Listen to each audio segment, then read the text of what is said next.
Olá, você que está com a gente para essa conversa sobre formação e pesquisa em nível de pós-graduação, mestrado e doutorado, aqui na PUC São Paulo, no programa de Comunicação Humana e Saúde, e especificamente na linha de pesquisa Linguagem, Corpo e Psiquismo. Vão estar comigo nessa live os professores da linha. Os professores, na verdade, são 3 professoras e um professor, eu mesmo, e as professoras que já vou colocar na tela aqui conosco, pedir para o Cris, que está dirigindo a live aqui, colocar na tela, Cláudia Cunha, Ruth Paladino e Regina Freire. Bem-vindas para essa nossa conversa rápida, sucinta, sobre formação e pesquisa no nosso programa e na nossa linha de pesquisa, Linguagem, Corpo e Psiquismo. E vamos começar por aí. Como é que a gente aborda esse trinômio, linguagem, corpo e psiquismo, e por que é interessante a gente pesquisar sobre ele? Podemos começar com você, Cláudia? Podemos. Boa noite, bom dia, boa tarde a todos e todas. A linha linguagem, corpo e psiquismo funciona assim, linguagem, corpo e psiquismo, sem respirar, sem vírgula, sem hífen. Linguagem, corpo e psiquismo. E talvez, mais especificamente, a gente possa até pensar uma outra figura, assim, o corpo, o psiquismo, e a linguagem aqui como uma espécie de cola, né, que junta essas duas outras instâncias, de maneira a criar esse que a gente considera um conjunto harmonioso. A nossa linha de pesquisa, ela resulta de uma mudança de paradigmas teóricos e metodológicos na nossa área, que tem início meados dos anos 80, se consolida nos anos 90, e que a gente poderia sintetizar, acredito que da seguinte maneira: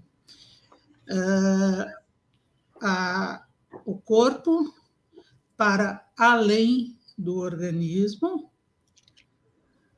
a linguagem para além do código linguístico, da língua, e o psiquismo para além do comportamento, para além dos atos conscientes, isto é, considerando a sua dimensão de inconsciente, como nos ensina a psicanálise.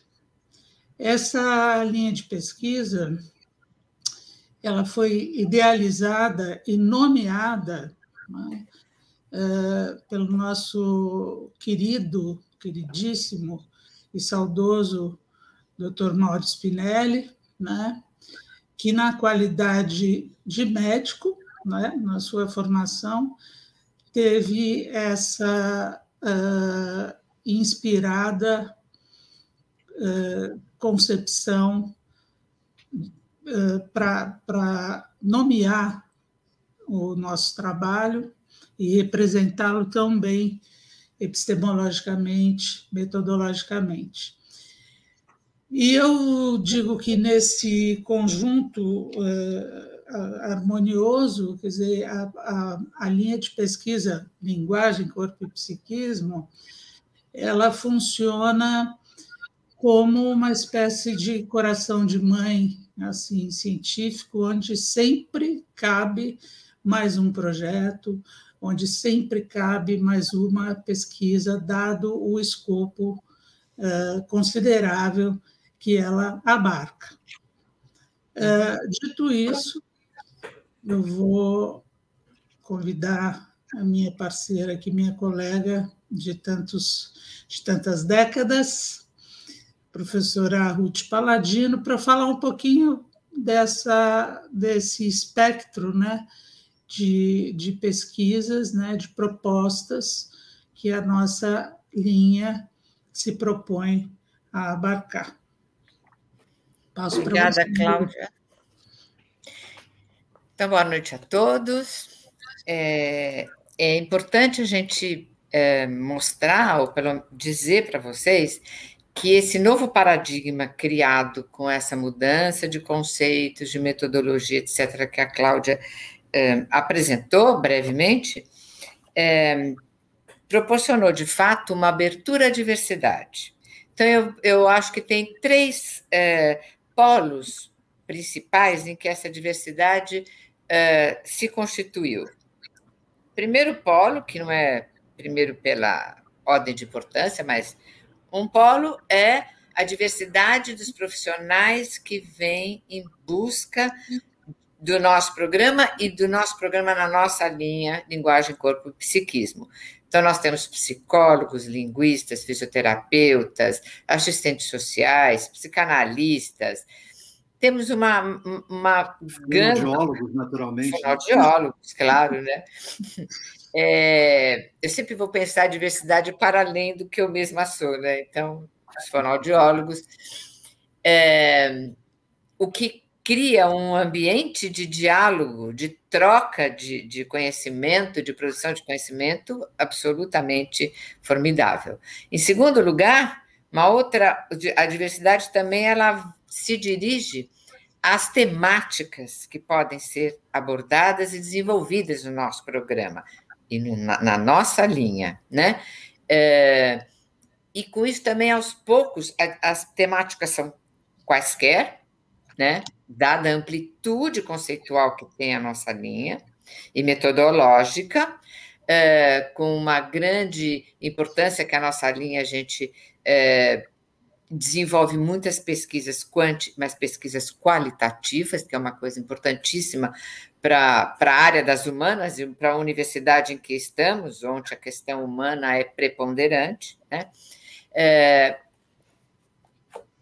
E acabamos fazendo alguns nichos importantes que cada professor ali está desenvolvendo, além de toda a temática que é oferecida e que é acatada por nós na linha. Eu, por exemplo, trabalho com linguagem de crianças e na questão da alimentação. Então, eu faço as oficinas, pesquisas, oficinas de cozinha. Também agora estamos pesquisando as relações de alimentação, linguagem e sono. Tá? Nós temos a professora Cláudia desenvolve o núcleo de terapia assistida por animais, que tem uma importância e uma envergadura já bastante vigorosa na área das ciências. A professora Regina, que trabalha com a questão das crianças cardiopatas. Professor Tuto, que trabalha brilhantemente na questão da saúde e da saúde pública coletiva. Então, essa é a segunda coisa muito importante que a gente tem. E tem uma terceira, que está implicada com essa segunda e com a primeira, que é o diálogo que esta linha constrói com as outras linhas do programa. Dada a sua diversidade, sua amplitude, nós temos muitos trabalhos em parceria com as outras linhas. Tá? Então, por exemplo, eu já fiz parcerias e tenho uma parceria grande com a linha de voz e linha de motricidade oral, eu trabalho com os autistas, nas apraxias, na alimentação, e aí cada um vai falar do seu diálogo interdisciplinar. Então, isso é muito importante dentro de um programa de pós-graduação. Então, eu acho que agora a professora Regina pode entrar e falar desses nossos projetos especificamente, ou dela. Obrigada, Ruth. Olá, pessoal. Bom, acho que as minhas colegas já conversaram bastante, falaram bastante sobre a linha, então, sobre os trabalhos que a gente vem realizando. Eu vou apenas enfatizar, né, algumas das pesquisas, porque a Ruth mencionou aqui o trabalho do Tuto, né, a orientação dele na área da saúde pública, e eu estava vendo aqui na minha lista de orientandos que a minha primeira orientanda, ela fez um trabalho sobre fonoaudiologia em atenção primária à saúde.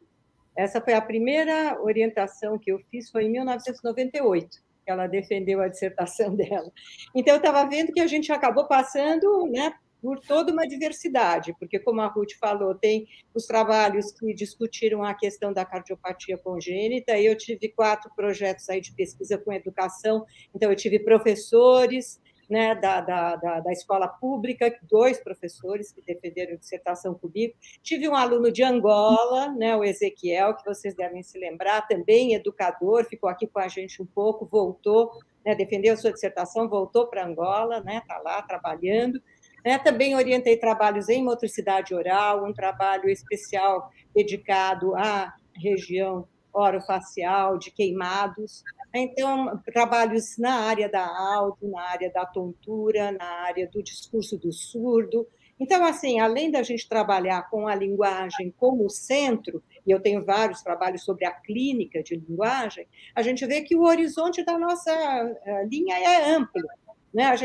A Cláudia comentou ali essa articulação, linguagem, corpo, psiquismo, então é importante ressaltar que o corpo aqui não é o corpo orgânico, é o corpo simbólico, é o corpo funcional, porque a psicanálise entra e faz esse deslocamento. Né? E a linguagem é linguagem a partir de Saussure, com uma releitura atravessada também pela psicanálise lacaniana, e juntando tudo isso, a gente tem aí todo um trabalho que se desenvolve pensando na clínica, pensando no atendimento, pensando no público que tem interesse em estudar mais, em se aprofundar, e com isso a gente tem formado bastante gente, não só na nossa linha, mas também na especialização, nos TCCs, iniciação científica, enfim, acho que a gente tem um trabalho bastante amplo e diverso, e gostaríamos muito que outras pessoas viessem aqui trabalhar junto com a gente, né, professor Tuto? O que você acha?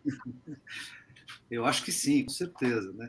Aqui, do meu ponto de vista, a Ruth já antecipou que eu tenho trabalhado e conduzido grande parte das pesquisas aí no campo da saúde coletiva, não apenas eu, como disse Regina também, e professores de outras linhas. Né? No programa há 3 linhas de pesquisa, a nossa, linguagem, corpo e psiquismo, a linha de voz e a linha de audição, né? E, como também disse a Ruth aqui, há uma sinergia entre as linhas e muitos trabalhos conjuntos. Estamos todos no mesmo programa. Né? Do meu ponto de vista, eu tenho dito sempre aos meus alunos e aos meus orientandos, assim, na saúde pública, sobretudo a partir da constituição do maior sistema universal de saúde do mundo, que é o SUS brasileiro, né? Toda a formulação do SUS, os princípios do SUS, os seus fundamentos apontam para uma perspectiva ampliada de saúde, né? Pensar a saúde como algo que é produzido socialmente, historicamente, pessoalmente pelas pessoas, em função das suas condições de vida, das suas experiências e também da sua subjetividade, da sua relação com as outras subjetividades. Isso que, inclusive, nos leva a essa ideia de que uma perspectiva, né, que é absolutamente relacional no campo da saúde coletiva e que pensa, né, como os vários pensadores da saúde coletiva dizem, grande parte do trabalho em saúde, para qualquer especialidade, né, no campo da saúde, é um trabalho conversacional. Para além das questões procedimentais e técnicas absolutamente necessárias, tem todo um trabalho no cuidado em saúde que é conversacional, entrar em relação com o outro, entender suas necessidades, poder partilhar dimensões e trabalhar, portanto, nisso que a Cláudia falou, de uma harmonia entre linguagem, corpo e psiquismo, numa perspectiva, portanto, biopsíquica, né? E que a dimensão biopsíquica implica num corpo que seja simbólico, portanto, num corpo que está atravessado pela linguagem, num corpo plasmado pela linguagem, pela possibilidade de estar em relação com o outro. É isso que nós fazemos e por isso também que cabe tanta coisa, né? Cabe tantas dimensões de pesquisa, porque esta dimensão que a gente está destacando aqui, ela é uma dimensão da condição humana, do funcionamento humano em sociedade. E daí a gente pode, então, trabalhar com várias dimensões, sejam elas mais diretamente ligadas ao trabalho em saúde e à clínica, seja ela ligada ao trabalho que a gente tem muito também, né, no programa, com cantores, com atores, com advogados, com pedagogos, com educadores, né, e assim por diante. Então, acho que isso dá um pouco a mostra, né, do caráter interdisciplinar e, às vezes, até transdisciplinar que percorre o programa de comunicação humana e saúde, que já tem 50 anos e já passou por várias fases, e foi se abrindo e se ampliando para poder abraçar essa pluralidade, essa diversidade de questões que o nosso campo permite que a gente trate. E acho que agora a Cláudia podia completar essa rodada aqui, né, com as questões muitíssimo interessantes que ela conduz em diálogo com a gente também, mas que ela conduz brilhantemente, que é a questão da terapia assistida por animais, né? Esse nosso trabalho com as intervenções assistidas por animais, né? Não só a terapia, como atividades, a educação. Temos trabalhado fundamentalmente com cães, né? Estava relembrando já a nossa primeira produção, uma dissertação de mestrado muito exitosa, inclusive, que se foi transformada em livro, da Camila Domingues, foi em 2008. De lá para cá, nós temos uma quantidade bastante robusta de trabalhos, de artigos, de apresentações em congresso, enfim, de tirar essa questão das intervenções assistidas por animais na área de comunicação, nos seus efeitos psíquicos e comunicativos, do campo da fofura, e trazê-los para o campo da ciência e da evidência científica. Além disso, assim, muito parceira da psicanálise, muito afeita à psicanálise, também tem me interessado muito, e já não desde hoje, as relações entre voz e psiquismo, né, que são trabalhos que a gente também vem desenvolvendo ao longo dos anos, atualmente abordando essa questão candente, né, que é a das pessoas trans, né, que tem me arrebatado muito essa discussão, né, me estimulado muito, e acho que com contribuições que a gente pode trazer nessa direção importantes do ponto de vista social, do ponto de vista cultural, né? Enfim, são muitos anos, o filminho vai passando aqui, a gente sempre fala do presente, mas planejando também o futuro com muita disposição. Maravilha, e a gente está, né, nesse momento com inscrições abertas, como todos os semestres acontece, inscrições abertas para o mestrado e para o doutorado em todos os programas, nos 30 ou mais de 30 programas de pós-graduação da PUC São Paulo, entre eles o nosso programa Comunicação Humana e Saúde, né? E a gente conta com a presença de todo mundo que quiser estar conosco. E a gente está à disposição para conversar com vocês. Eu vou pedir para o Cris, nosso diretor aqui, que rode os nossos e-mails aqui embaixo, né? Está aí na tela para vocês.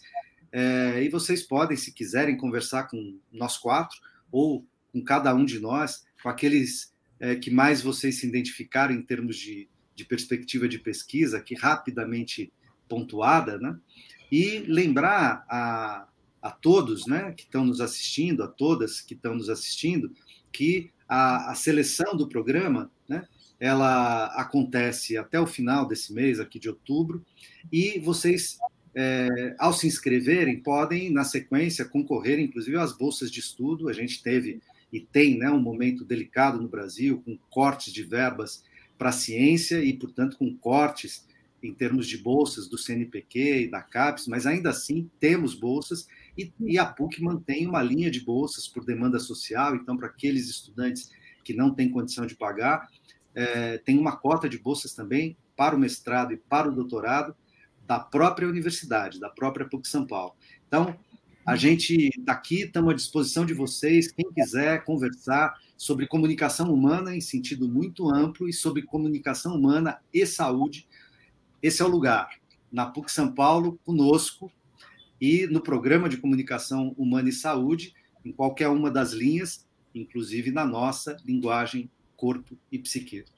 Então, é isso aí, esse papo rápido, mas espero que esclarecedor para você, e a gente se encontra nas próximas. Forte abraço!